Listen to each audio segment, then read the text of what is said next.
Hello and welcome back to Lyre. We will be continuing where we left off, which, if you recall, is after a very drunk Lyall ended up showing up at Richter's room after Richter had a very interesting conversation with Kadaj.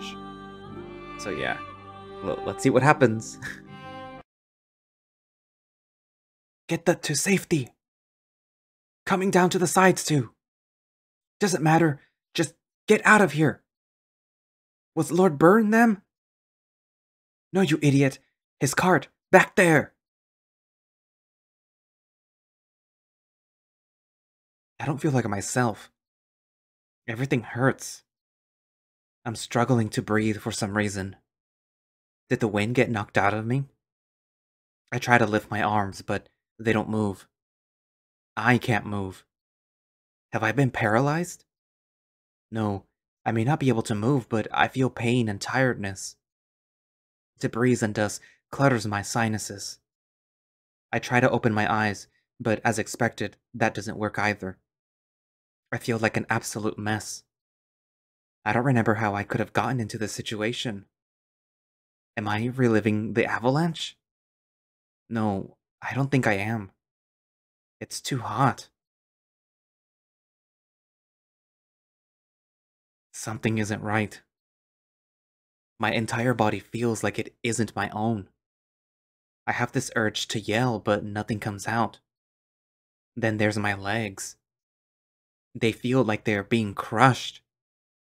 It feels like my feet aren't even there. There's a hopeful feeling, however, as I feel more awake by the minute. Am I asleep? Yeah, this is just a dream. Nothing to worry about. I'm actually kind of glad. Usually, I've never been able to realize when I'm in a dream. Something like that was very rare for me. I don't know how to wake up, though.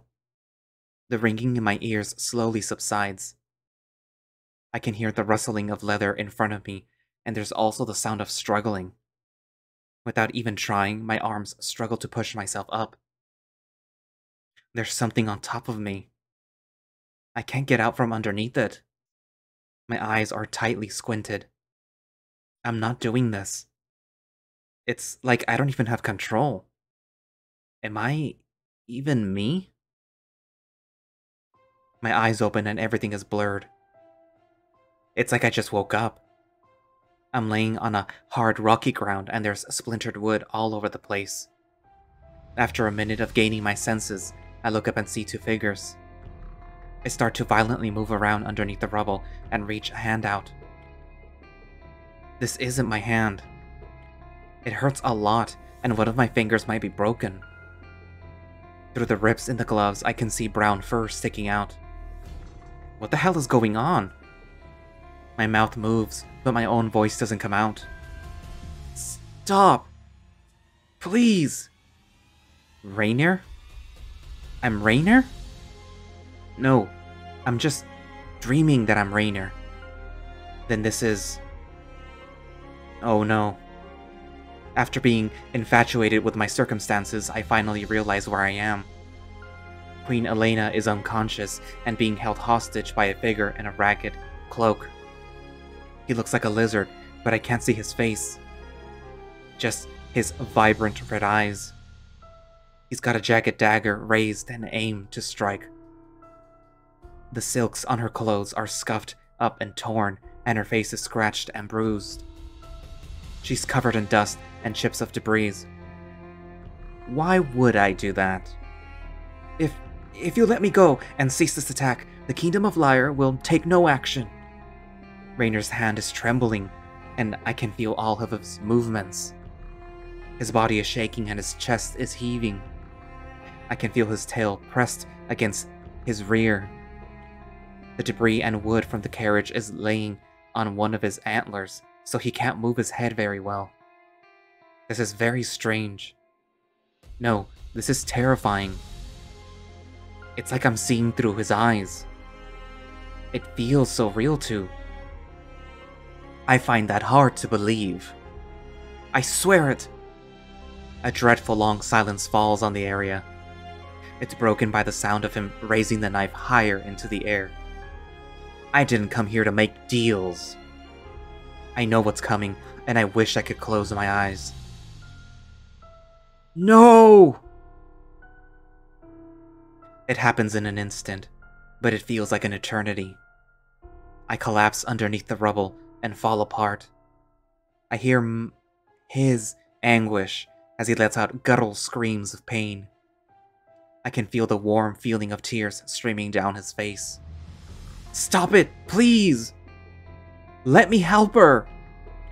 Raynor gathers his strength and begins to lift with all of his might. The carriage budges a bit, but it is not enough for him to get out from underneath it. You'll be with her soon enough. No! I can hear the bandit stepping closer. His footsteps stop. Damn! He runs away as I hear shouting on the right. It sounds like a large group of men running towards the cart. Several bandits are being chased and run by the carriage. Raynor's eyes are too teary to see. After a few seconds, he lifts his head and opens them. Lyall? He was here? It's him, but he's younger. He looks to be 14, maybe younger. His fur is spotted with freckles, and his head fur is short and ruffled. He's wearing studded leather armor with a sun crest in the center. His entire left side and sword is shimmering with crimson blood. Lyall may be young, but he looks beaten and worn out. Boy, stay here! I can see his paw clenching around the handle of his sword. But we're so close! No, Reed, we can handle this. Help the Queen and the King. After that, return to Lord Byrne. That's an order. Raynor turns to the soldier, speaking to Lyall. Go after him, now! He sounds absolutely infuriated. I can distantly hear the sadness turn to rage. A couple soldiers run to Elena's side and begin tending to her. Some other soldiers start to lift the broken carriage. Lyall looks down to Elena, then turns to me. Who did this? Oh my god. The right side of Lyall's face has been ripped vertically by a thick, red gash. No. Is this how he got it? Blood rushes down to the side of his face and his eye is closed shut. Raynor grunts as I can feel the debris be lifted off of him. The bastard with the green scales and the dagger! Elena's stomach is soaked in blood that pools onto the ground. I can feel a massive weight lifted off of Raynor's legs as the wreck is raised higher. Help her, please! Lyall looks down to Elena again with a troubled look on his face. Here, get up. Get up! Wake up! Richter, wake up! Lyall is standing over my bed, shaking me by the shoulders. Ah! He has a worried look on his face. Seeing his groomed fur and adult features is a stark contrast to what I had just seen. You were having a nightmare. It looked really bad. No, I wasn't. My entire back is coated in sweat and my face feels hot. My clothes are practically sticking to my body. That was no nightmare. That was... Lyall puts a palm to his head after my shouting fit. He's probably hungover from last night. My entire body is shaking as I look down at my hands. They're exactly how they usually are. You don't look so good. Did you catch a cold? Maybe going into town was a bad idea. I'll go and get Life. No. I need to see Raynor. Why would you need to see him? I've been having very strange dreams and I need to talk to him, Lyall. Okay, but you can do that later. Right now, you need to rest. Lyall, I don't have a cold. I'm fine. I need to see him. I slide out of bed and plant my feet on the ground. It's cold, so I grab the shoes that I kicked off of my feet last night. They're sitting in the corner of the room, one on top of the other. I adjust my coat and walk to the door. My hair is a mess, but I decide that I won't be needing to pull it back. I stand in the doorway and look back at Lyall. He has a worried look of confliction on his face. I go through the doorway and begin to sprint down the hallway. Unsurprisingly, it is very cold out. I think I hear Lyall exit the door after me, but he doesn't seem like he's chasing me down. I turn a corner and sprint towards the dining chambers. It's where he would most likely be right about now. We've been using it as a place to hold meetings, and he's been working in there a lot. The other council room hasn't been used in a very long time, so they're still cleaning it out. Just what happened? That dream was so vivid. I don't think it was a dream. Something is really wrong. It was like there were rules. The circumstances were so realistic, and it was too well structured. I can feel the sweat running down the side of my head. I feel like an absolute mess. This doesn't feel like something that I just imagined in my head. The events seem too real. I realize that I'm practically shaking all over my body as I sprint down the echoing halls. Maybe it was just a nightmare. A coincidence. Please tell me that was all in my head. I reach the door and fling it open. Rainer! There he is, sitting at the table. His head jerks in my direction as I throw open the door. What's this? Sitting next to him is a woman I've never met before. Wait, a human? The only human I know of is a guard under Lyall's command, but this isn't her. She's a bit shocked to see me burst into the room, but her expression turns to one of disgust. I don't care, though. This is important to me, and I've been courteous for far too long. It's driving me insane. Sorry, King Rainier. I walk up to the table and press my hands down on it, supporting my weight. Hello, Lord Richter. What is the meaning of this chaotic entrance? Lyall leans into the doorway with a sheepish grin. Your Majesty. Lyall! Yes, we all know who we are. Really? Who's she? I point at the woman, who is now standing up from her chair. War Minister Renee. Elizabeth Renee. Pleasure. I try to get a word in to Rainier, but she turns to him. Is this the ambassador you were telling me about? I'm guessing he's from Erin. Rainier! They both turn to me with shocked expressions. Lyall steps into the room, raising his hands in a comforting manner. Yes, Richter? Rainier's look of surprise changes to one of genuine concern. I take a deep breath and begin. Remember the talk that we had last night? A searing burn works its way through my head. I almost collapse onto the table from the pain, but I manage to support myself with my arm as I bring my hand to my head. Someone should get Leif. He isn't looking too good. No, I'm fine. I just need to know about last night. Richter, this isn't the time to talk about that. Please, Rainier, you have to trust me. You said that you could remember every detail of that day, correct? He doesn't answer at first. My head is splitting open. Yes. I say the next sentence, tapping my finger on the table for emphasis.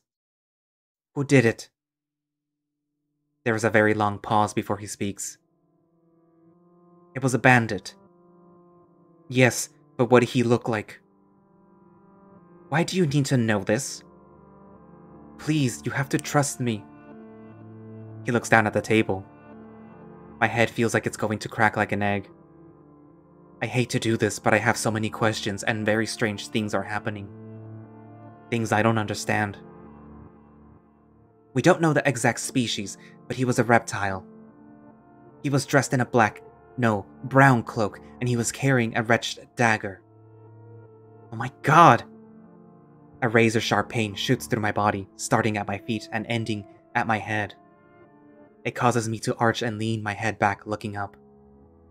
Ah! Richter! I feel myself fall into someone's arms.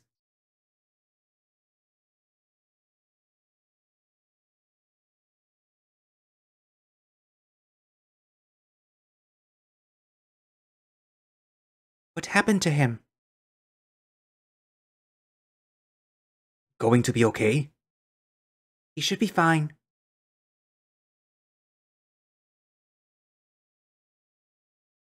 I hope so.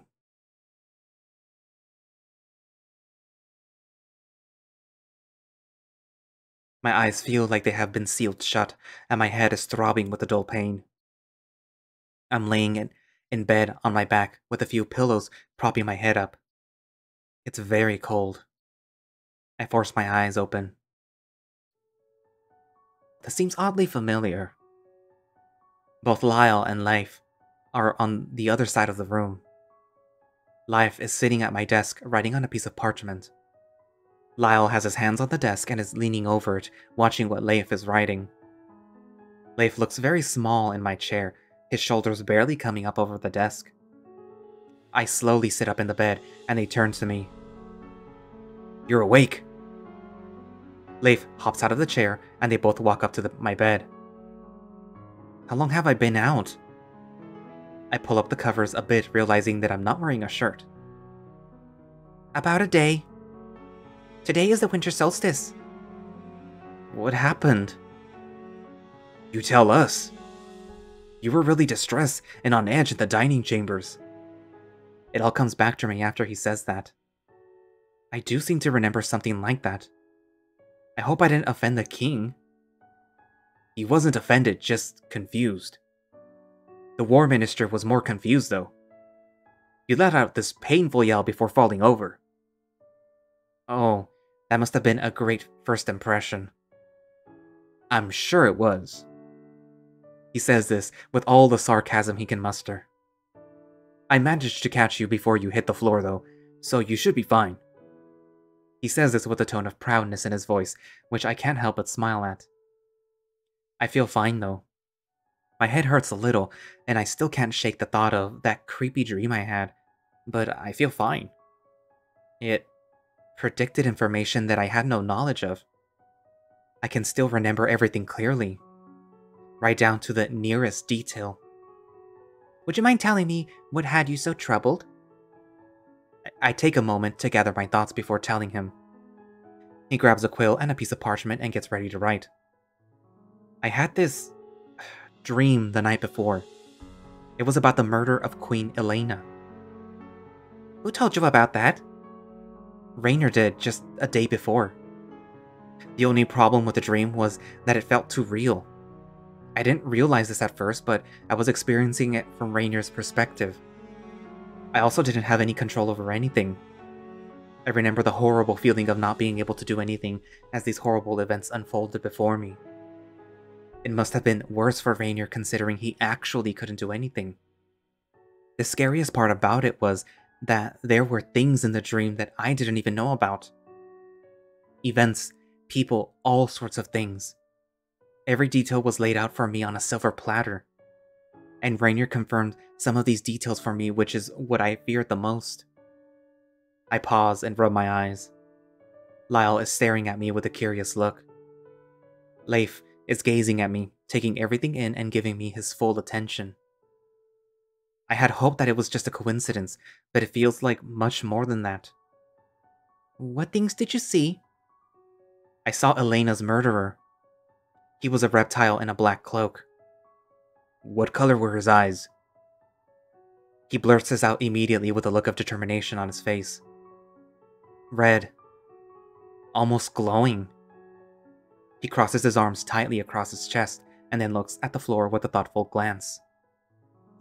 I want to tell him about how I saw him in the dream, but Lyre speaks before I can. This is very odd.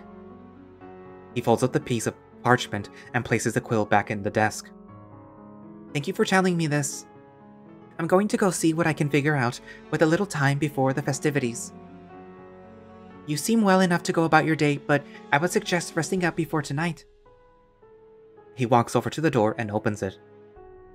I'll look for something to help with the nightmares, and I'll let you know if I find anything. He steps through the door and closes it with a soft thud. Lyall is still standing there looking at the floor. He seems afraid. I can see his tail tucked between his legs. What's wrong? He looks at me with a solemn look. He anxiously rubs his thumb between his fingers. Lyall? Yes, Richter. How did you get that scar? He brings a paw up to his face and gently rubs at the old wound. I got it from the... He fidgets with his paws and his tail droops a bit. I know this must be an uncomfortable topic, but would you mind telling me what happened? You don't have to if you don't want to. His chest inflates as he takes a deep breath and he begins to speak. I told you about how I squired for Lord Byrne before I was knighted, correct? Yes. I was 13 at the time and the king requested Lord Byrne to meet them halfway at an outpost in the canyons. The king and queen were on their way back from the trip to Dryers. They wanted him to be there for an important discussion with the Dryerson diplomat. It was a long trip and I was very excited. It was my first time outside of the kingdom. I didn't get to see much though. Just the northern run and some of the canyons. They were huge, but nothing like the mountains west of here. He jerks his head in the direction of the window where the mountains row down to the water's edge. On our way back, the attack happened. I was among some of the soldiers who were part of the defense. I didn't have much training, but I held my own pretty well. And thankfully, I didn't have to kill anyone. I can see his words catch in his throat. But I fought him. The man who killed her. Really? I'm sure of it. His tail is now stiffly tucked between his legs. It was a very quick fight. He was running towards the royal carriage, and I cut his tail. He turned around and grazed me with his knife. It cut a huge gash into my face, but thankfully my eye is fine. I can still see out of it, but not as good as my other. He looks at the ground, clenching his fist. Can we not talk about this? Of course. Thank you. I just don't like to talk about it because every time I ask myself a question. What would have happened if I had stopped him? Things could have been different. And I can see his eyes welling up with tears. I get out of bed and envelop him in a warm embrace. His armor is cold on my bare chest. It's okay. None of that is your fault. We can't change the past. He returns the favor and wraps his arms around me. Thank you, Richter. That was a really awful event. We step back from each other and I sit down onto the bed. I just have one more question, and it's not about that. What is it? Your family, the Reed family. Yes? I'm not very familiar with them. In Earring, we don't hear much of other nobles, especially from Lyre. Would you mind telling me about them? Not at all. The Reeds are a very old family. Records of our lineage date back almost 500 years. Wow, that's a long time. He nods his head enthusiastically. Yes, our families have served the Ocean family for generations. At one point, we were the second most powerful family in all of Lyre. But over the years, that has changed. The Reeds are dying out. There isn't a lot of us left. My father, Marcus Reed, is the lord of our large keep in the Golden Timber. I am his only child and a homosexual, so I cannot continue the family name. He says this in a hushed voice. He can pester me all he wants, but I'm not getting married. Especially now that I've given my life and heart to this kingdom. So our family will most likely die out, but I have accepted it at this point. Once my father passes away, I'll be the last Reed. Has a nice ring to it. I guess it does. I just have one more question. Yes? What does your family crest look like? Ah, yes. It's, He pads over to the desk and grabs a piece of parchment and a quill. Do you mind? No, not at all. He starts drawing on the paper as he describes it. The area where I'm from, the Golden Timber, is a little bit northwest of here. It's called that because when it snows, the trees will shine like gold as the rays of sunshine pass through their snow-covered leaves. It is said that when my ancestor Randall Reed was born, it was during an eclipse. This was when the founders of my family decided to make our family crest an eclipse. He finishes his drawing and swipes the parchment off the desk. Here, this is what it looks like. He holds up the drawing of a symbol that I recognize. It was painted on his armor in my dream. I have never seen this symbol anywhere else, though. It's not on Lyall's armor, considering the royal armor is plastered with the Ocean crest. Another sharp pain flows through my body as I try to remember. Are you okay? Yes, I'm fine. Just a small headache. Lies come easy to me when I'm telling half-truths. You should rest for a bit. The ball is tonight, and I don't think you'll want to miss it. You have your outfit ready, right? Yeah. Great. Will I be seeing you there? Yes, I'll be there. I'll be doing my job, but I'll be there. Now is my chance. I really want to ask him if he would like to go with me. Are you, going with anyone?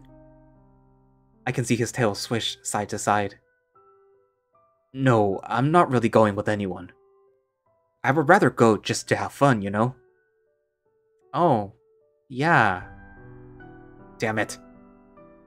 I feel the same way. The next few seconds are extremely awkward. Why am I so bad at this? I find it silly how I'm able to ask heavy questions like the ones I've been asking for the past day, but I can't ask a handsome wolf to a dance. Now that I'm thinking about it, I've never been good at romance. Well, I'm gonna leave now. I suggest you get some rest. Okay. He walks over to the door. I'll see you this afternoon then. Of course. He opens it and walks through, closing it softly. I lay down in bed and pull the covers up over me. I'm still trying to comprehend the dream that I had. It was similar to the others, but much more vivid. Considering the way things played out, I'm not entirely opposed to the idea of it being some sort of vision. That just scares me more, though. I lay there for a few minutes trying to fall asleep, but my mind keeps racing. After a couple of minutes of focusing my mind on other things, I manage to become drowsy. The next few hours are filled with restless sleep as I find myself tossing and turning in bed. To be continued. Oh, the writer did say that this was going to be a short uh episode or update, because the next episode is going to be a very long update. So for now, we will all just have to sit and be content with what we just saw, and apparently see that Richter gets visions of the past. Yeah. So I wonder if that's going to keep happening, if like eventually other characters will be telling them about like the day that it happened. Like maybe we'll also get a vision of what Andreas went through after his father got home, and he basically got the news that his mother was, dead. And that would actually be kind of like an interesting thing, like if the human ends up having a power, or maybe not like a power, but something gave him this ability to basically see the past, and it's going to be his job to sort of not fix it, but fix the people for whom this past is like basically hurting them. Because the vision, I'm assuming he got it because Rainier told him what happened. And because Lyall was there, then he also saw that. He saw the scar, and he saw basically the murder of the queen. So I'm wondering if eventually Andreas opens up to him a little about that day, and he ends up having another nightmare about what Andreas went through, like basically all those days where he just locked himself up in his room. So yeah. But maybe if that does become the case, we end up having that happen more like we end up having that happen for other characters, and it starts to reveal little things about them that they wouldn't want to get out. Like perhaps more information about Kadaj's, past or his job or other stuff, and then maybe some information about the war minister, etc., etc., etc. Maybe some, flashbacks to Lyall's life. I don't know. Anyways, I'm just speculating. This, it might be something completely different. It might just be like a one-off. So yeah. Anywho, yeah. So what do you guys think? What are your game theories? Um, Leave them down in the comments. I always like to chat. You know that if you send a comment, that I usually will respond. So, anyways, thank you all for watching / listening. If you would like to play Lyre yourself, there will be a link down in the description. And if you would like to support the team, well, if you would like to support the project, there will be a link down for their Patreon. And if you would like to follow the creator, there will be a link down for that. And as I stated before, Minotaur Hotel will continue after this. So I didn't expect it to come out. And this, I'm assuming, comes out on Monday of next week. So what day is it today? Today's the 6th when I'm recording this. So Monday is let me check the calendar. Monday will be the 11th. So this will come out on the 11th, and Minotaur Hotel will start on the 13th, on Wednesday. And that will be continuing on. So I already got the first episode of Minotaur Hotel recorded. I just need to edit it. Edit it. Yeah. So that's what's gonna follow this until there's an update. And so yeah, as I stated before, as all the other stories that I've been doing come out with their updates, I will record that and I will post it on either Monday, Wednesday, or Friday, depending on what's, you know, scheduled to release or whatever. Yeah. Anywho, so yeah, I guess I will see you guys in the next episode. Bye-bye.